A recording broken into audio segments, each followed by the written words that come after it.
Hello everybody. As Shay said, I'm the current president of the WA branch of Soil Science Australia, and we are affiliated with the International Union of Soil Science. And in 2013, the International Union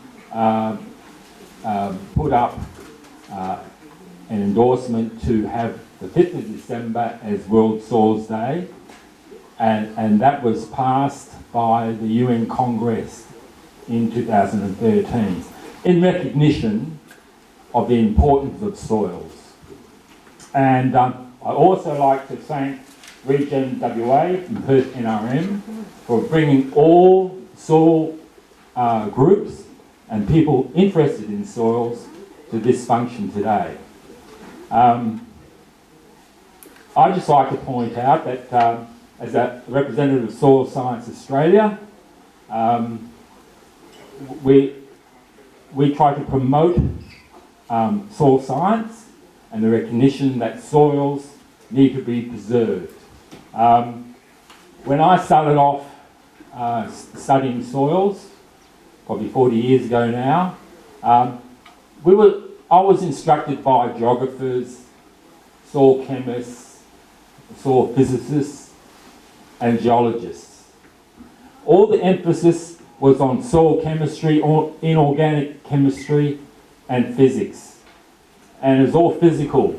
And you talked about water holding capacity, sand, silt, and clay. And maybe the reason for that is because we didn't have the breakthroughs now that we have in biotechnologies. Now we can see those microorganisms, see what they do. When you talk about soil health, you're talking about a living thing. We talk about soil carbon, but what's soil carbon? It's a food. It's a food for microorganisms, and they convert it in a form that's available to plants. And it's a cyclic process. So if you want to develop healthy soils, obviously you need lots of plants and plant organic matter for those microorganisms to convert into available form.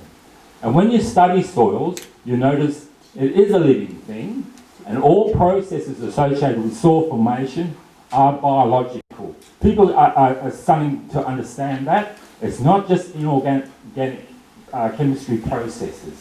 So when you look at the ironstone gravels in the hills and the carbonate you find in arid regions, it's all mediated by microorganisms. And this is acknowledged by all soil science groups now.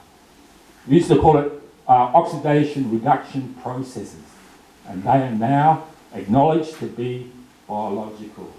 So I think I'll go ahead and cut the cake. I hope you'll enjoy it.